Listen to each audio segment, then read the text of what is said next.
સંભ્રાંજલિ અર્થે શ્રદ્ધાંજલિ અર્થે એવો ભાવ પ્રગટ થયો. બધા મળવા જાય, જગતનું મળવું જુદું હોય અને આપણું મળવું પણ જુદું. એટલે દીનુબાબાએ શબ્દ વાપર્યો ગદગંગા. આપણે ગંગા સ્વરૂપે અહીં બધા ગદગંગા રૂપે પધાર્યા છીએ. મા અંજુમાના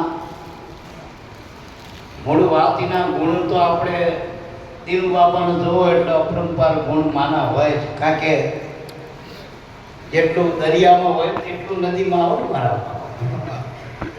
એટલે મારા બાપ એક વાત યાદ આવે કે જ્યારે રામ યુદ્ધ જીતી અને અયોધ્યામાં આવતા હતા અને વચ્ચે હનુમાનજીની યાદી કરી કે આપણે માને દર્શન કરવા જવું. કે જે હનુમાન જેવો સેવક, રામનો અદનો સેવક, જો કે શિવનો જ અવતાર હતા હનુમાનજી, રામના સેવક તરીકે હનુમાન રૂપે શિવજી પધાર્યા હતા. આ અદનો સેવક હનુમાનજી એટલો ખરેખર સેવક શબ્દ જ્યારે આવે એટલે હનુમાનની આંખી મેકીને યાદી કરી. આ સુધી એવો કોઈ સેવક થશે ને થવાનો પણ નથી. એ હનુમાન એટલે જે માનવને મૂકીને જે સેવા કરે ને એ બધા હનુમાન છે. જેને જગતની બીજી ત્રીજી કોઈ પરવા નથી, કોઈ અપેક્ષા નથી અને પરમાત્મા રૂપ માની જે સેવા કરે બધા હનુમાન રૂપ જ છે. રામને એવી ભાવના થઈ કે આવો સેવક મને આપનારી એની જનેતા કેવી છે. તો હનુમાનની માં અંજની માતા હતા. અને આપણે દીનુબાબાના બાનું નામ પણ જો કુદરતી અંજની માત છે, અંજુમા. અને આ અંજુમાએ પણ આપણને જો આ વિસ્તારમાં દીનુબાબા જેવો, હું તો કઈ વખતે બોલ્યો તો આજે કહીશ કે પ્રભુની મૂર્તિ જગતમાં ઘડાય છે અને આ બધી મૂર્તિઓ પ્રભુએ ઘડીને દીનુબાબા બનાવી. પેલી મૂર્તિઓ બનાવવી પડે, ઘડવી પડે, એને પૂજવી પડે. અને કદાચ એમાં તો આપણે મન મનામણા છે અને આમાં પરમ પુરુષાર્થ છે દીનુબાબાનો. આ મૂર્તિની પાછળ ઘડતર પોતે ઘડાઈ દેવું પડે સામે. એટલે દીનુબાબાના પુરુષાર્થના, એની માના અંજનુમાના આશીર્વાદના ધન્યવાદ છે. કાવી જનેતાને ધન્યવાદ છે. સંતોએ જનેતાને ધન્યવાદ આપ્યા કે જન્મ જે સંતને આપે જનેતા એ જ કહેલાવે. ખરેખર અને જનનીની જોડ સખી નહીં મળે. અને ખરેખર પ્રત્યક્ષમાં હોય જગતમાં તો આપણી જનેતા જ છે. જનેતાથી મોટી જગતમાં કોઈ માં બે આંખે જોવાય એવી માં બીજી કોઈ નહીં. એટલે બધી માયુનું રૂપ આપણે નક્કી કરવું હોય તો પોતાની માના રૂપમાં બધી માવડીઓને જોઈ. અત્યારે નવરાત્રિનો પ્રસંગ છે, નવદુર્ગાના અત્યારે ઉત્સવ થાય ગામો ગામ, ઠેક ઠેકાને બધે આનંદ ઉત્સવ થઈ રહ્યા છે. તો નવે દુર્ગાની ઉપર આ 10મી દુર્ગા પોતાની માં ગણ્યા મારા. અને એને રાજી કરો તો નવે દુર્ગા રાજી થશે મારા બાપ. અને એનો રાજીપો શું થાય? મા બાપનો રાજીપો શીમાં હોય? તો સંસ્કારી દીકરા હોય કે પરમાર્થી દીકરા હોય તો માની સાથી ગજગજ ખોરો. એટલે મારા બાપ અંજુમાનો આત્મા જ્યાં હોય ત્યાં એમને તો નજરે આ બધું કાર્ય જોયું દીનું બાપાનું અને પોતે સહભાગી રહ્યા. જોકે એના પ્રેરણા આપનારા પણ એમના માં જ છે. એમનો ઉછેર કર્યો ને અને આ સંસ્કાર આપ્યા ને તારે બન્યો મારા બાપ. નકર ઘણા ખિસ્સા કાતરી થાય મારા. એટલે હૃદયમાં આ ભાવ પ્રગટ કરનારો જેમ શિવાજીને તૈયાર કર્યા છે જીજાભાઈએ, એમ અંજુમાએ એની દૂધની ધારામાં જ આ સંસ્કાર પાઈ દીધા છે. તો આ વસ્તુ શક્ય બને. સ્વાર્થમાં તો આખું જગત છે મારા બાપ. પરમાર્થ રહ્યો ને એ અઘરો છે, એ સહેલું કામ નથી. પરમાર્થમાં પોતે ખપી જવાનું હોય. પરમાત્મા પોતાનો પહેલો ભોગ આપવાનો હોય તારો પરમાર્થ થાય. આપણે ઘણી વખત કઈ અગરબત્તી પોતે બળ અને સુગંધ બીજા, દીવો પોતે બળ દિવેલ પોતે બળ અને પ્રકાશ અન્ય ના આવે. એમ સંતો જે પરમાર્થી જે આ જગતમાં કંઈક અજવાળા કરી રહ્યા જ્ઞાનના, ધ્યાનના, સેવાના, અને આપણા બાપા તો કહેતા દરેક સંતોનો મત એવો કે કળી કાળમાં સેવા ભક્તિ ઉત્તમ ધર્મ ગણાય. અત્યારે તો જેટલી સેવા થાય, આપણે કદાચ રાગ રાગીણી હોય, સારું ગાતા આવડતું હોય, કદાચ આપણે મફત રામકથા કરી લઈ, ભાગવતની કથા કરી લઈ, એના કરતા એ સારું કાર્ય સેવાનું. અને સેવાનો અર્થ થાય કોઈ પણ અપેક્ષા રહિત કરવું કાર્ય, ફળની અપેક્ષા નહીં. જેના આપણે ગીતામાં નિષ્કામ કર્મ કીધો, કર્મ, અને એ નિષ્કામ કર્મ સાચો ધર્મ બની જાય. એટલે ધન્યવાદ છે દિનુ બાપાની જનેતાનો. જનેતા આપણે કહીએ ને કે જનની જણ તો ત્રણ જણ કાદાતા કા સુર નહીતર રહેજે વાંદળી મથમાં હોય. ભગત એને કહેવાય જે ભગવાનની સેવા કરે એને ભગત કહેવાય ને આપણી ભાષામાં. તનથી, મનથી, ધનથી જે ભગવાનની સેવા કરે. અને ભક્તના આધીનભૂત રહો. હમણાં મેં જોયું દિનુ બાપાએ અમને શબ્દ શું આપ્યો, જગતથી આપે એમાં આપણે બહુ પડવું નહીં. દિનુ બાપાએ આ બધા પ્રભુજી શબ્દ આપ્યો, પ્રભુજી, અને અમે એમાં સહી કરી. કારણ કે નિરાધાર સ્વરૂપ પરમાત્માનો. જગતમાં દરેક વસ્તુ આધારવાળી હોય, પરમાત્મા જે છે જેને આપણે આત્મા કહી, પરમાત્મા કહી, એ નિરાધાર, એનો કોઈનો આધાર નથી, નિરાધાર આધાર.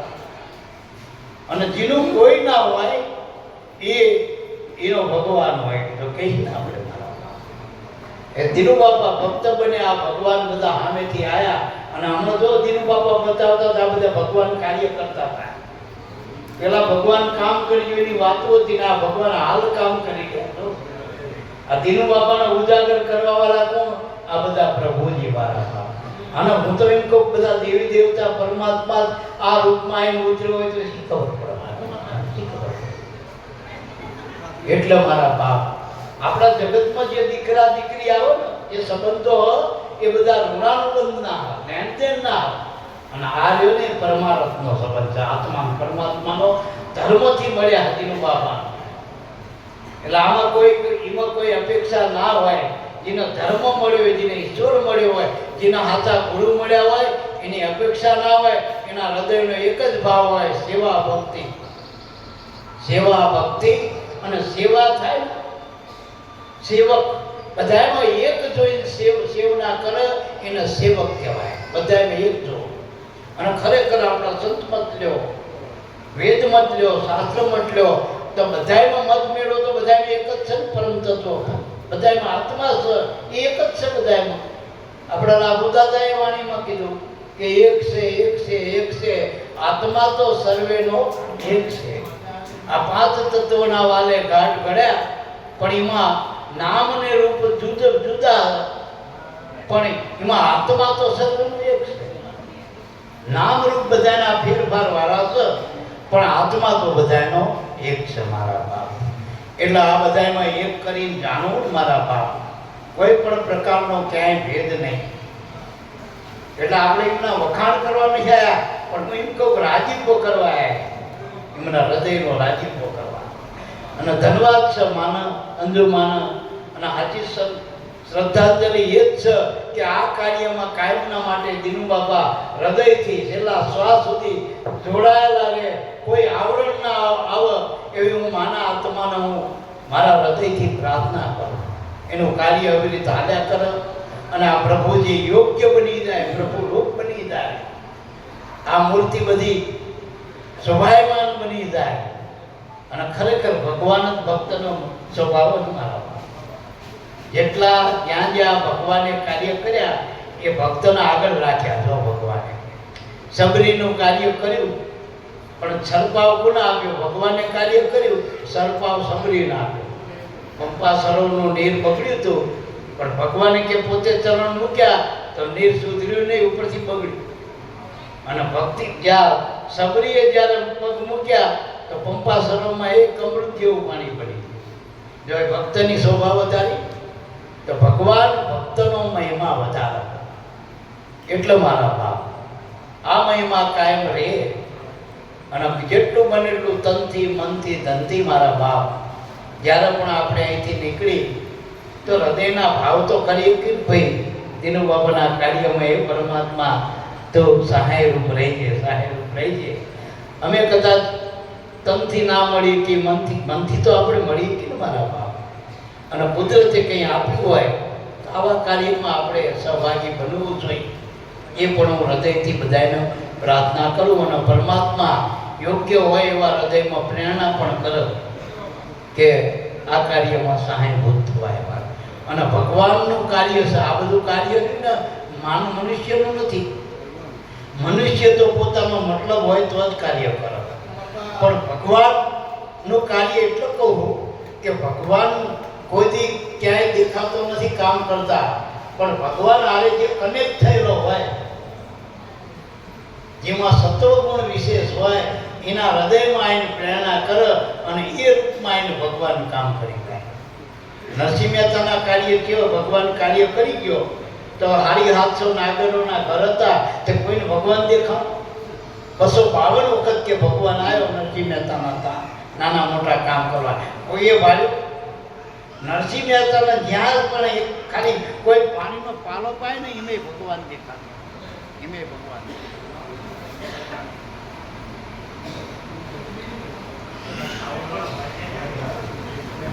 ઓમ જે મદદરૂપ થયા સહાયભૂત થયા એ દરેકમાં ભગવાન રૂપ દેખાણ. તો દિનુ બાપાએ પહેલી ભૂમિકામાં હતી કે આ બગોદરા ગામ અને એ વખતે જે કાર્ય કરતા હતા એના જે મેઇન સરપંચ હોય કે જે કંઈ હોય એ લોકોના સરકારથી આપણને જમીન મળી ભૂમિકા બંધાય. આપણે ગમે એવું વિમાન લાવી પણ પ્લેટફોર્મ તો તૈયાર જોઈએ. તો બગોદરા ગામનો બાપાએ આભાર માન્યો દિલથી. મોટો પ્રોગ્રામ હતો ત્યારે માન્યો હતો અને ખરેખર ભૂમિકા પહેલાં તૈયાર થાય ને પછી ઉપરથી વસ્તુ આપણે પદાર્થો કેવું ઊભું કરવું એ થાય ટૂંકમાં. એટલે અને ખરેખર મા ધર્મ કયો વડો ધર્મ કયો આશરાનો ધર્મ છે. આ જે લોકોને કોઈએ ના સ્વીકાર્યા એનો આશરો છે, એનો આશરાનો ધર્મ છે. પેલા મા ધર્મની આપણે વાતો સાંભળીએ અને આ સત્ય દેખાય આપણને દેખાય સન્મુખ દેખાય શ્રીમુખ દેખાય રચયમાન થાય. મા ધર્મ એટલે કોઈ વાતો નહીં. મા ધર્મ એટલે આશરાનો ધર્મ. આયેલા આશ્રિતના એના રાજીપો કરી લેવો, એના તનથી મનથી ધનથી મદદરૂપ થવું, એની ભાવનાથી સેવા કરવી એ આશરાનો ધર્મ છે. અને જો આ કોઈ દીનું નહોતું એના આપણે જો દીનુ બાપા પરમાત્માના રૂપે આ બધાને મળ્યા અને એને પાછું હું કહી નહીં કે તમે મારા ભગવાન સેવા નકા આપણે કોઈ 5 રૂપિયા આપે ને તો કે મેં આપ્યા હતા હો. હા અમારો સમાજનો હતો એનો આપણે કામ કર્યું ફોન કર્યો કામ થઈ ગયું. એમાં અહંકાર છે અને સેવામાં ભક્તિ હ. સેવા કરો એ જ હાથી ભક્તિ હ, એ જ હાથી. કારણ કે સેવામાં શરીરે વપરાય, મન વપરાય, થોડું ઘણું આપણે જે કુદરતની કમાણી કરી હોય એ ધન પણ એમ જ વપરાય કરે. ત્રણે એવાના જીવમાં વપરાતા હોય એ ભક્તિ સેવા ભક્તિ. અને પહેલી ભક્તિ રામે સબરીને સમજાય એમાં પહેલો શબ્દ એવો વાપર્યો કે પ્રથમ ભક્તિ કર સંતન સંગ. પહેલી જ ભક્તિ સંતનો સંગ બતાવ્યો મારા. એટલે આજના રૂડા પ્રસંગે ઘણા બધા સંતો આપણે બધાના 2-5 મિનિટ આશીર્વચન લઈ લઈએ. એટલે અત્યારે આ વાણીને વિરામ આપીએ અને આપણે વારાફરતી દરેક સંતો 2 મિનિટ 5 મિનિટ સમયના અનુરૂપ બોલજો, આશીર્વચન આપજો અને દિનુ બાબાના કાર્યમાં કાયમ માટે વેગ સેવા ભાવના વધતી જાય અને આયેલા પ્રભુજી પોતાના મૂળ સ્વરૂપનો પામી જાય. બોલો સદગુરુ દેવની જય.